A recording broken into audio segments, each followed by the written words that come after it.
Welcome back, everyone, to a new episode of the Look Saigon podcast.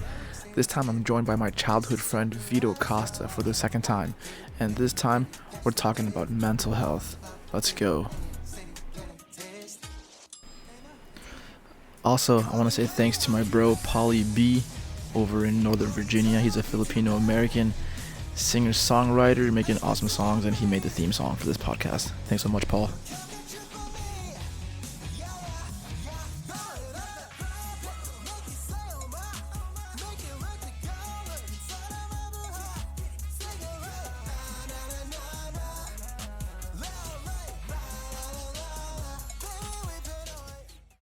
Yo, so what's up, guys? We're back on the Looks Like On podcast with my bro Vito for round 2. What's up, Vito? What's up, man? How are you? Chilling, bro. It's been, dude, yesterday during that podcast recording, the camera just recorded the first 10 minutes of the entire And conversation. oh, wow. Okay. Yeah. So you can edit all that shit out later. So I wanted to ask you this. So, this episode is going to be on mental health, right? yeah, it'd be cool to focus on that in general. What are some common myths about mental health or misconceptions? Misconceptions. Yeah. So, um, I mean, honestly, I think it's honestly just all these misconceptions and perceptions of mental health have just fluctuated generation to generation. Like we're definitely more tolerant now, but previous generations, we had obviously there were the first of all I guess the first big misconception that mental health illnesses, at least like depression, anxiety, that it's just a phase. I guess that was the first big misconception. Right. Um, yeah. And I mean, fortunately, I guess we've gotten a lot more tolerant over the past few decades.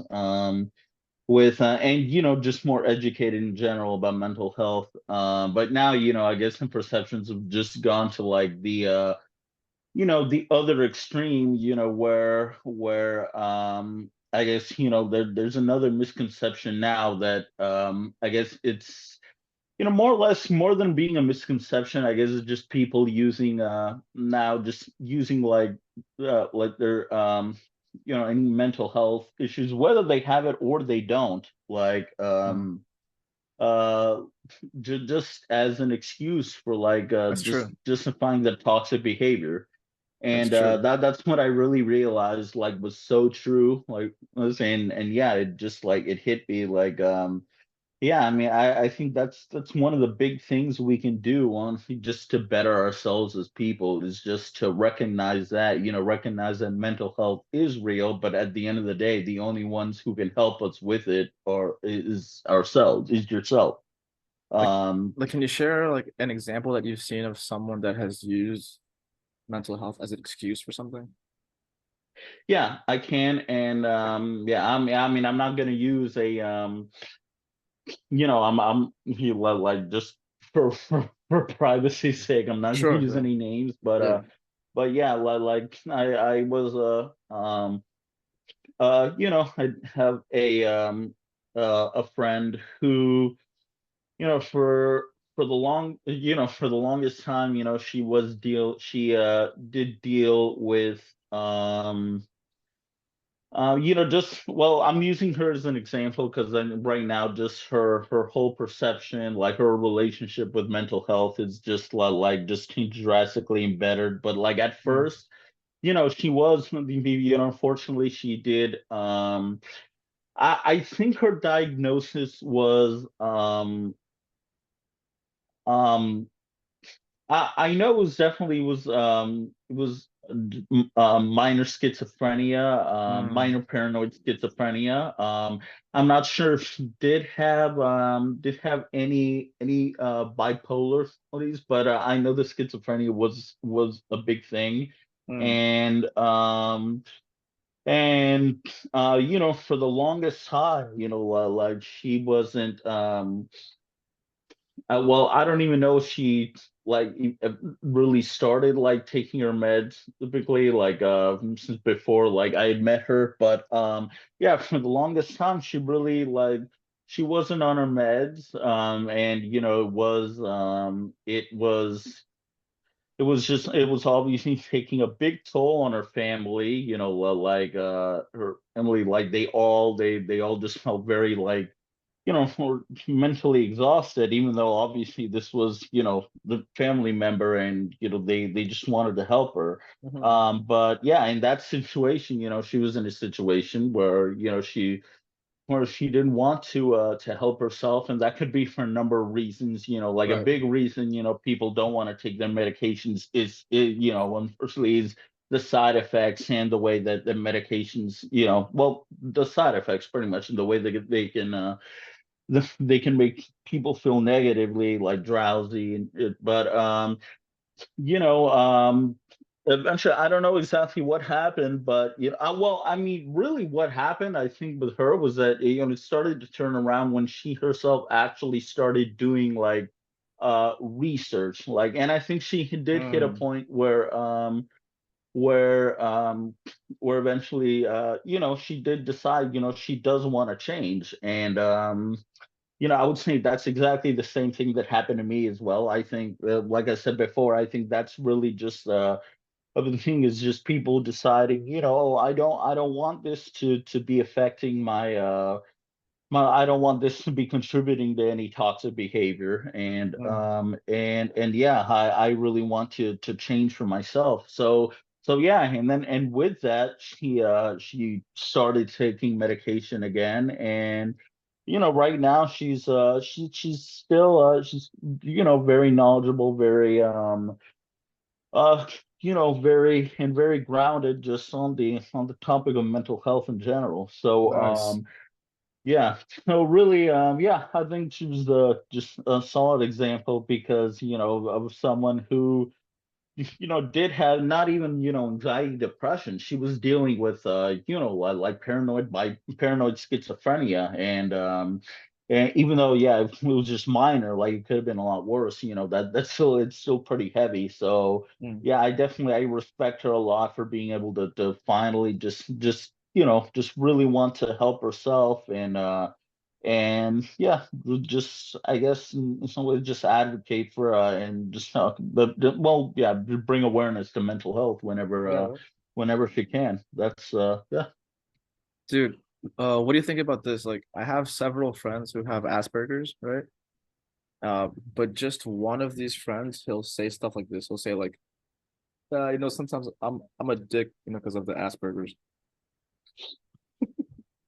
Yeah, so I'm gonna tell you right now, I've always considered myself to be just slightly on the spectrum.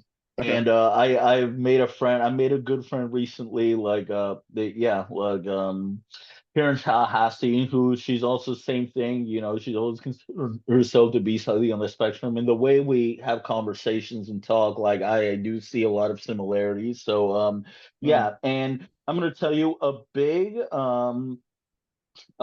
from the research I've done in the past, like a big symptom of people who are on the spectrum is a lack or just a shortage of I guess of like empathy. So yeah, I get that Mm. if people are saying I'm a dick because I'm on the spectrum.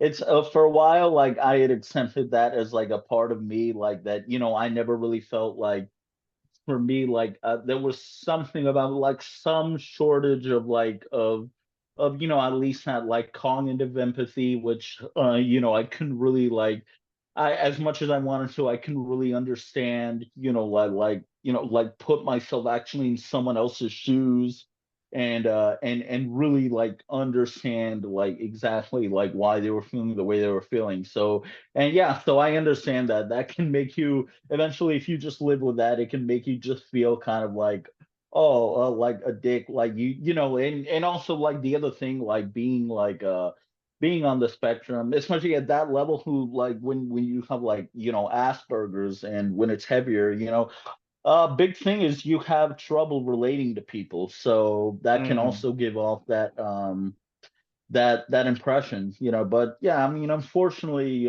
that's the way it is. I think it is, just a uh it's just I guess just somehow just a shortage of like of empathy in the brain, like not necessarily a lack, but like, and something up there in that frontal lobe, mm, that that just really inhibits them from really knowing or being capable of creating, like, I guess, like, normal, like, conversation, normal connections and stuff. And yeah, the spectrum is so wide. It's so yeah, there's obviously levels, but yeah, it is what it is. Like, but yeah, I mean, it could definitely, if you live with that, it could definitely give you the impression of that. Yeah, I might be a little bit of a dick, based on my conversations with people in the past, my interactions. mm. Yo, switching over to a slightly different topic. I have a question that is, what do you think are, damn it, I want to ask you, like, what are the most effective ways to deal with like uncomfortable emotions, but maybe there's different ways for everyone. I don't know. Oh yeah, for sure, for sure. Actually, it's really just about experimenting and finding the right one. Mm, However, yeah, I will say that there are a few that I think are pretty, like, universally, like, effective. That I've recently, like, realized nice. in this new stage of my life. And I'm pretty sure, we probably did talk about like one or two of them, at least in Yeah. the the in our last conversation. But yeah, I mean, as far as dealing with just these strong, like, uncomfortable emotions, like when they come up, um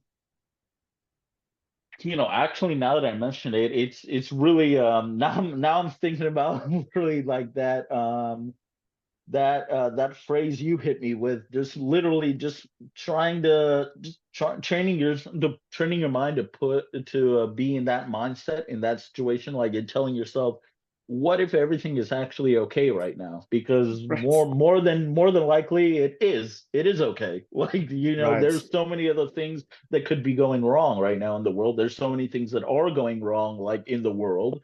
So I Mm, mean, right now your situation, like, it's fine, like, yeah, um, the yeah, the feelings you may feel are just like, a little bit of definitely anxiety, mm, or yeah, depression, like, even if we don't necessarily, like, have these, like, mental health, like, illnesses chronically, like, they're still human emotions at the end of the mm, day, and we can still feel them at any moment. So I think really it's just I think it's a good idea to, when you are in all the moments throughout the day where you are chill, where you are fine, just in those moments, just condition yourself, like, in the day, just say, "Oh, life is fine right now, and even when something bad happens, it's still gonna be fine."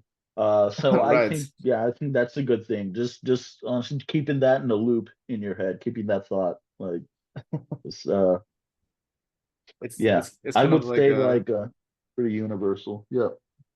it's like changing like the perspective on life in general, right? It's like maybe life is happiness itself, and whatever else happens is happening within happiness. So like it's still happiness. Exactly, dude.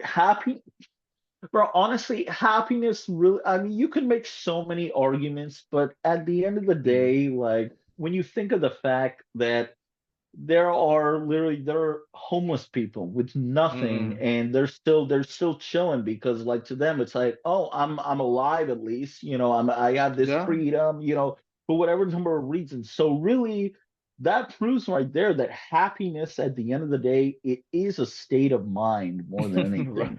Yeah. I mean, yeah, like I said, you could argue that, oh, like, yeah, I mean, people, that grow up with a lot less opportunity and stuff, like, like they have a harder time, like, really, like, finding happiness. And then there's the argument, oh, that money truly does buy happiness. And Yeah, I mean, like money can buy comfort, but dude, like Right. happiness, true happiness, it's got to come from within. Nothing else is Right. going to give you true happiness. Right. Nothing else. Plus, we've seen millionaires commit suicide already. We know that's not it. Mm. True, exactly. Yeah. You know what's weird, dude? Wait, okay, tell me if this is true, because I know you lived in Lima longer than me, but in Miraflores, there is like near Larcomar, isn't there like a bridge that crosses over the street and it has like barriers on the sides? Puente de los Suspiros, I Yo, think I, it's I think called. that's it. I think that's it.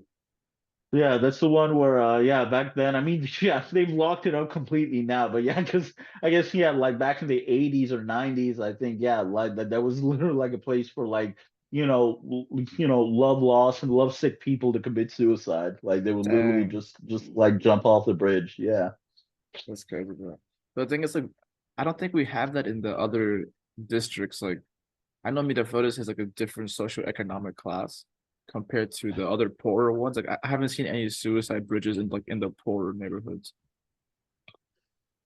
Yeah, I guess it's also something about the vibe, like since Miraflores, which is a lot more like touristic and a lot more like bohemian and stuff, like, like I guess, like it just inspired more I mean now I'm just now this is just my opinion, but Yeah. like you know how like artsy people and like their angst and like like they're like people like who are into that virtually because like have dealt with depression their whole lives Mm. and yeah, so that all that can probably correlate maybe, but yeah, that's just my own thinking, It like just like I don't know. it just made me think like I wonder if like in the poorer districts, like when people feel sad, they also think like, well, if I just get that money, then I'll be good. So I have some hope.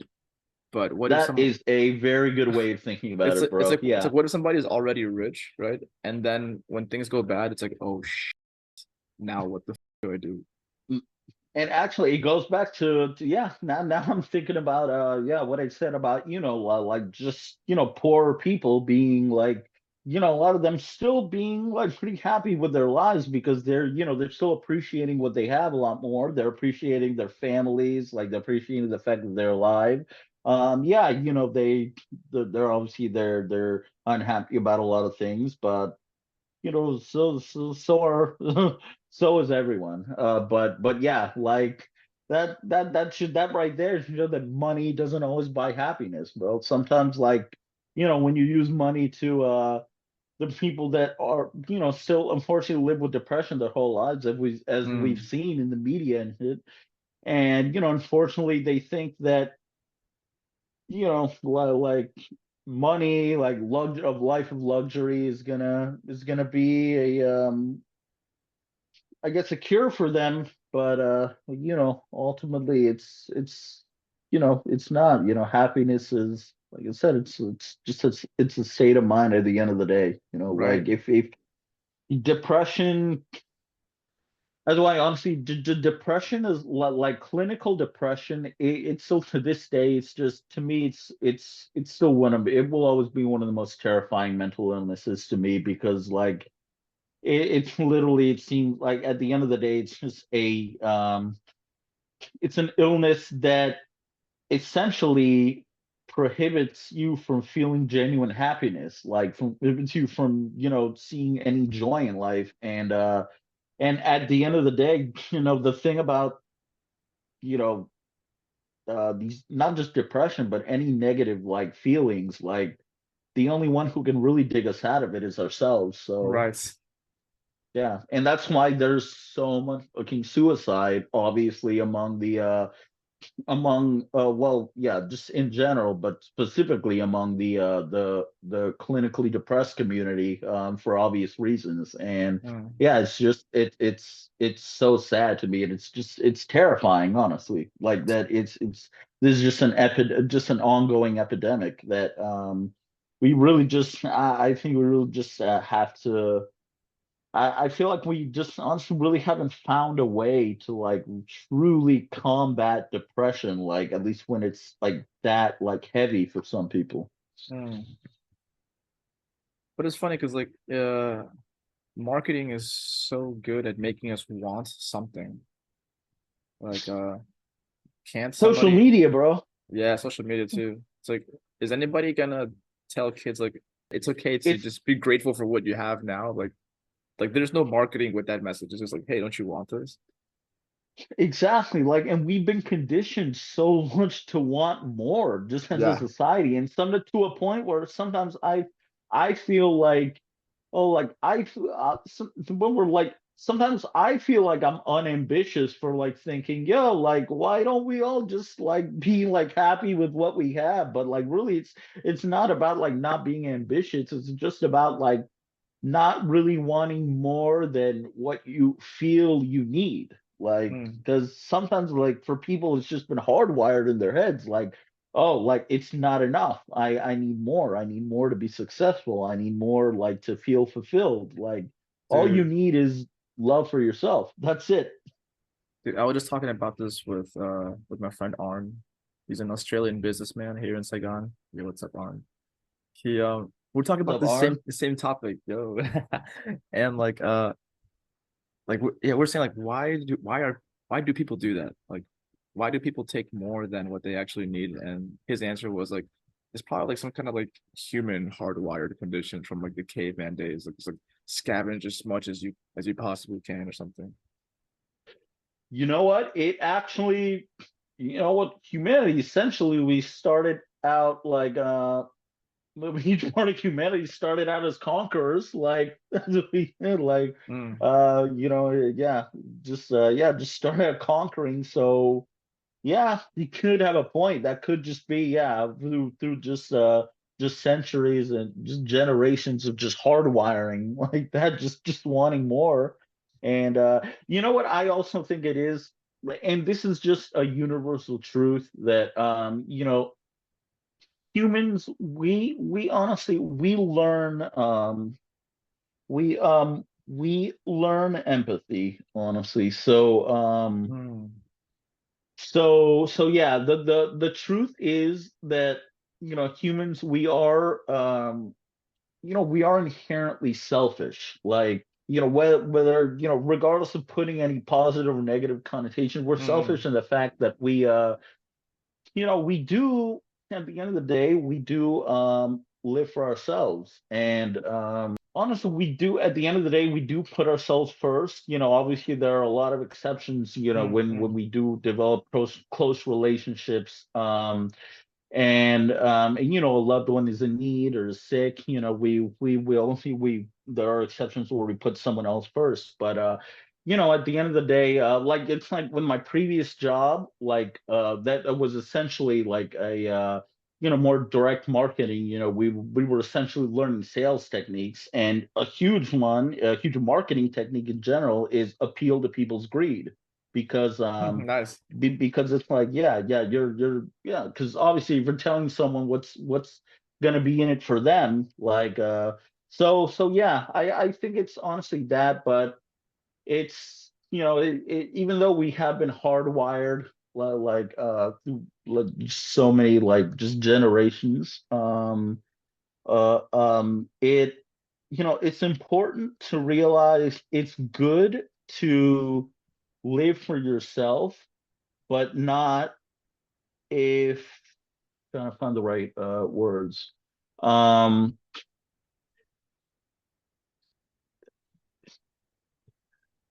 I think it comes back to also what I said like before, like pertaining to the just mental health in general. It's important to realize, like, when your um mind, like, not to let these not to let any of this negativity like justify any toxic behavior. Mm. Because like selfishness, it's not necessarily bad. Like, it's Right. it's good to like live for yourself and do what's good for yourself. It's something that, and that's actually another issue, is like people sometimes they they continue like to force themselves through a situation that's uncomfortable because they think it's going to be good for them, but really it's not good for them. It's very toxic for them. It's very mentally draining. Mm, So I think this is what it's about, really. It's just like knowing when to be selfish and when not to be. true, right? Yeah. I mean, like, isn't just like, let's say, like at like the very source of this selfishness, isn't it just like a survival mechanism to is to keep you alive, like a survival thing? Yes, absolutely. Absolutely. Yeah. Yes. Yeah. Like, yeah, because literally, like, this whole, like, yeah, like fight or flight, right? Like, Yeah, when yeah. you're put in that situation, like, either way, both of those responses are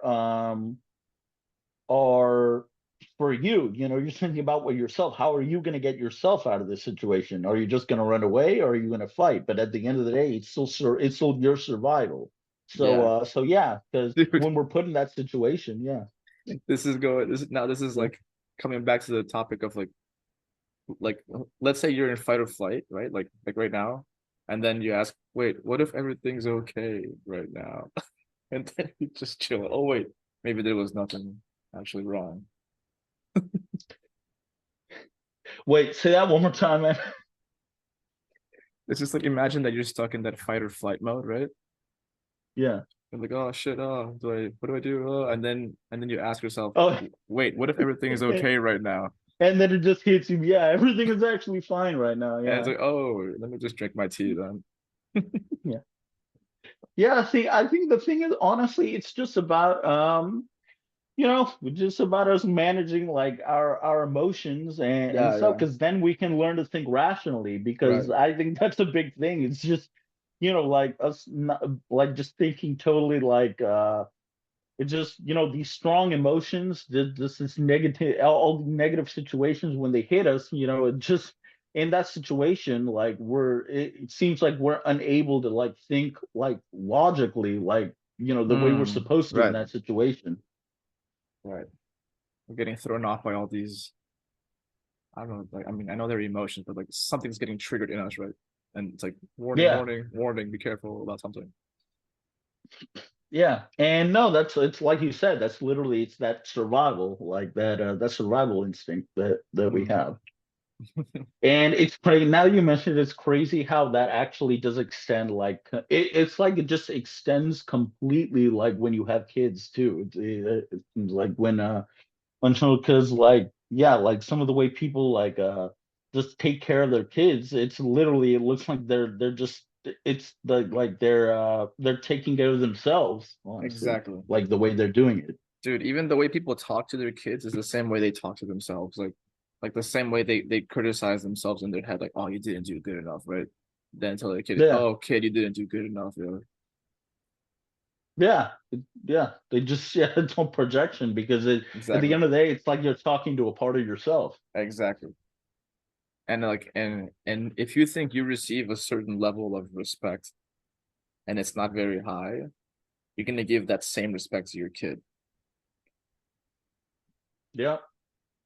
That's nuts. So like healing is something that we all should do then. It's a good investment of your energy. Healing is something that we all should do before taking the responsibility to share our lives with someone, which is whether Yeah, it be for getting sure. married or having children, more than anything. I was Yeah. talking about this, yeah, recently too. Like at least here and like in Vietnam, there's a lot of pressure for people to marry, and like there's so much pressure to marry and have kids, but there's like no suggestion about like doing any inner work or healing at all. It's just check this off the list, get married and have your kids. Yeah. Yeah, because in a lot of places, like in the world, it's ultimately, it's more about just the culture, just this like just the culture and the lifestyle that so many people have had, like with so many generations. And it's just like, yeah, just keep that going, like it's like tradition almost, like to yeah. But really, like that. in the world like we live in, at least, it's funny because I've actually given this a lot of thought too. I felt like back then it was a lot easier just to live life this way. Because even in America, like example, like it was families, more families like and marriages, stay together because I feel like it was just the status quo, and that's what Yeah, just right. society accepted. But now, Hmm. now it doesn't fly anymore because, we've just, as people, like as society, it seems like there's just been so much more like personal growth over the past like few decades, like just with society in general. And I don't know how much I would say personal growth, but the one big thing is that, like expectations for what we want, like be happy and what we need to be happy, like have gotten higher. So because of that, like you do need to make sure you're good with yourself Yeah, before sharing your life with someone else.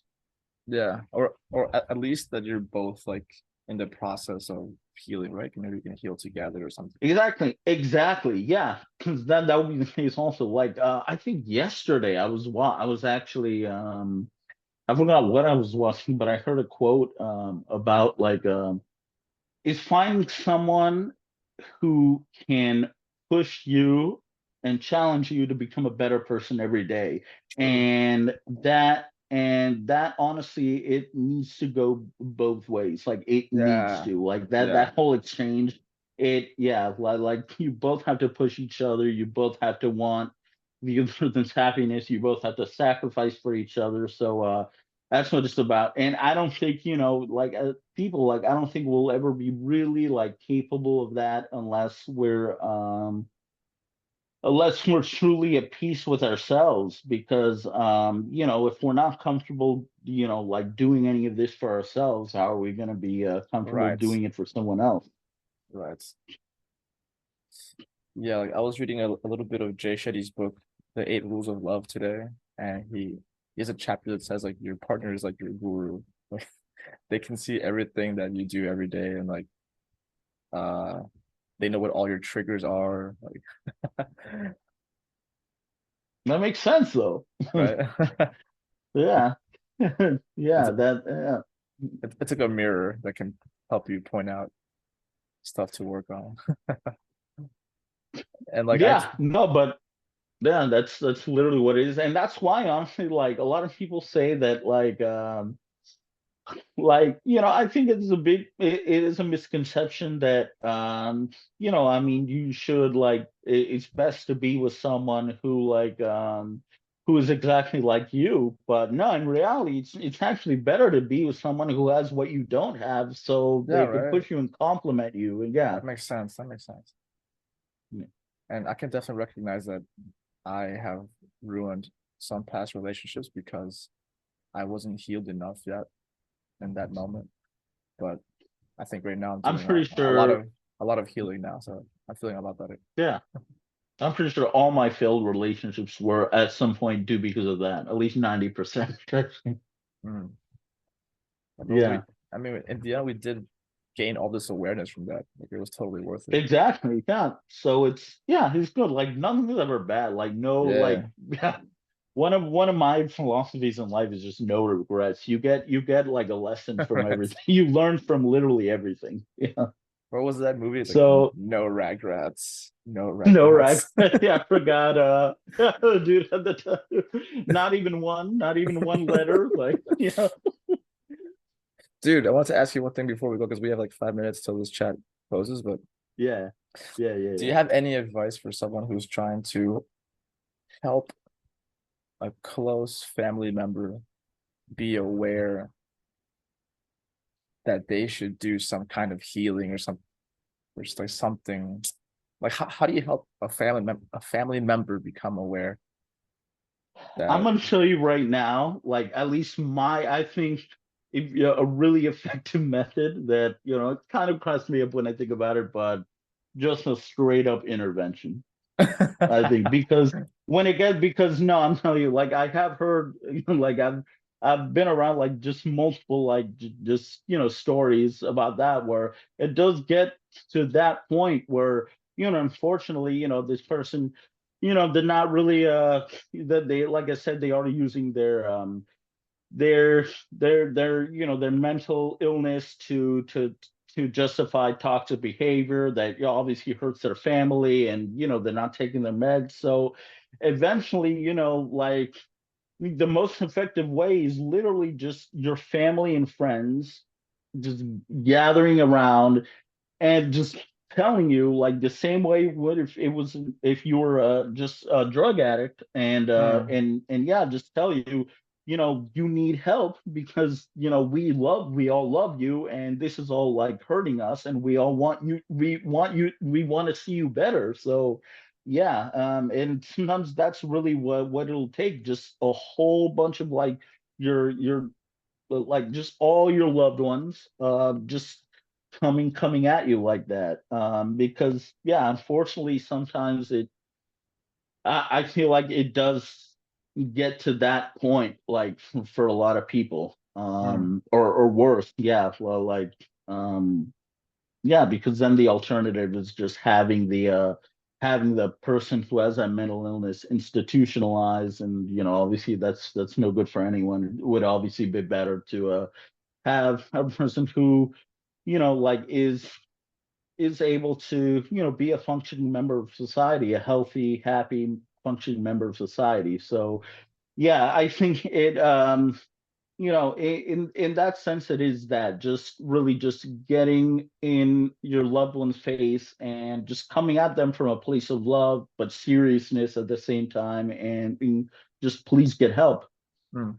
Yo, what about this example? Like, let's say, like, I want to tell somebody older than me, like,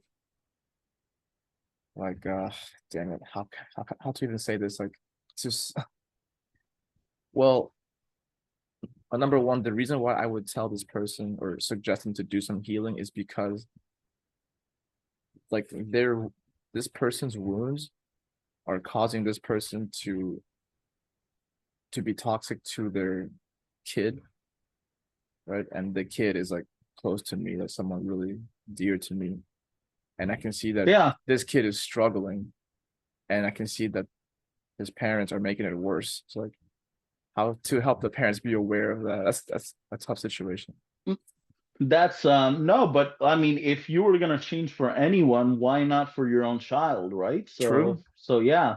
So yeah, like maybe just tell them like, do you want like maybe just hit them like, yeah, it might be harsh, like love, but maybe you might just need to ask them one day, yo, do you want your child to grow up with all this in their head? If like that it's making you unhappy, do you want your child to grow up unhappy like that? Wouldn't it Mm, be great if you learn to heal and you became happy, and then you raised your kid to learn to be happy as well, and then yeah, you mm. both win. At the end of the day, you both come Yeah, out just happy and healthy that would and be with a great amazing. relationship.